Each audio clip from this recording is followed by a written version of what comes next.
Steve Robbins here. Welcome to the Get It Done Guys quick and dirty tips to work less and do more. Today, we'll explore the 10 rules of running an awards, acknowledgement, or fundraising dinner. I love people. I love to thank people, especially people who do great things. In this episode, I plan to thank the 50 most important people of my life. I'll pause after each person so you can applaud and really make them feel loved. Ick. Ick, ick, ick, ick, ick. I like being a social do-gooder. I give money to nonprofits who do great stuff, like ship fingernail cleaning utensils to people in third world countries. Hey, their pitch was persuasive. The wet clinging ensemble worn by the person with the clipboard had nothing to do with it. Then they invite me to their annual awards dinner. In 1 brief hour, my moist do-gooder is all but forgotten and my mission becomes escape as fast as I can without collateral damage. Planning an awards dinner is tricky. A perfect awards dinner is the balance between making your honorees feel good without boring everyone else to tears.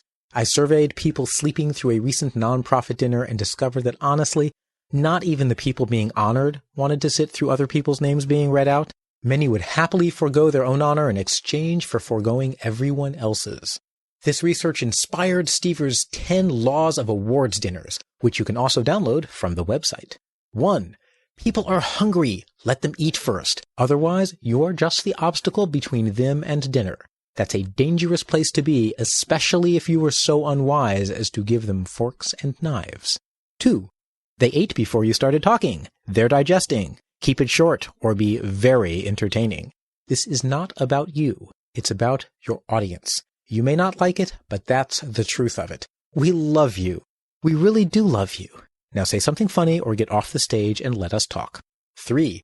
No one wants to clap for 400 people. Give everyone a list of honorees. Say, turn to page 5 in your program. We will now clap in recognition of these people. Strike up a gospel choir, sing a song, and clap.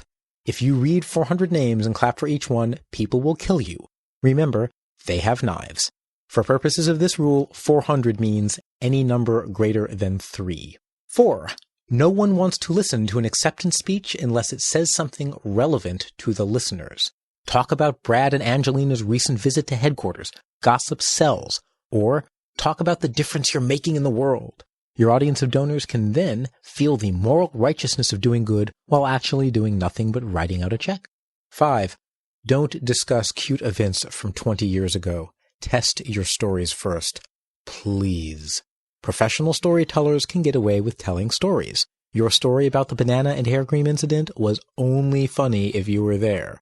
Sure, use a quick anecdote to make a point, but beware of telling stories that you expect to stand on their own. 6. No one cares what you did last year unless you make it relevant to the audience. If last year you said you'd develop a gizmo that turns poverty-stricken abandoned kittens into Michael Jackson lookalikes, then by all means, update us on its progress. But don't tell us about your internal reorg unless we care. Put the details in writing in the annual report. That way, we can throw it right into the trash without fear of offending you. 7. Never say someone is, quote, a great person, unquote. Be specific. Bernice transformed our culture by turning the office into an Amazon jungle. She painted all the wastebaskets to look like flesh-eating Venus flytraps, and despite the occasional tropical parasite, we love it. 8. If you must thank someone, thank them. Don't be third person about it. It's way powerful to let the audience watch you thank someone. It's boring as heck to tell the audience a story about thanking someone. I'd like to thank Jane. Okay, you'd like to. Are you asking my permission? She may be Jane, but I'm not Tarzan. Though I understand my manly man muscles may have fooled you for a moment. If you'd like to thank Jane, say, Jane, thank you. We'll watch. With the invention of webcams, voyeurism is very in. 9. Don't cry on stage. We're not your therapist. Jeez. What else can I say? Just don't do it. 10. Authenticity is what people can't see through, so be authentic. Relax. There's nothing worse than someone trying to be someone they're not. Be yourself on stage and have fun with it. For years, I tried to be what I thought a Harvard MBA was supposed to be. My tendency to jump up and down and say, yippee, gave me away. Be authentic. That way, if people see through you, they simply see you. 11. This is a bonus rule. If all else fails, pay people to pay attention. Let them win something at a few random points in the show. It's like dog training. The chance of a treat keeps them engaged and paying attention. You can even try this one at home on the spouse or kids. Give them an M&M every time they do your bidding. It could work. All these rules amount to one thing. Plan your event so your audience has a great time.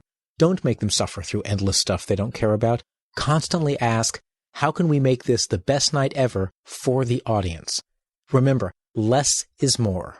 And besides, they have knives. This is Steve Robbins. You can find a transcript of this episode and a downloadable copy of the 10 rules at getitdone.quickanddirtytips.com. Work less, do more, and have a great life.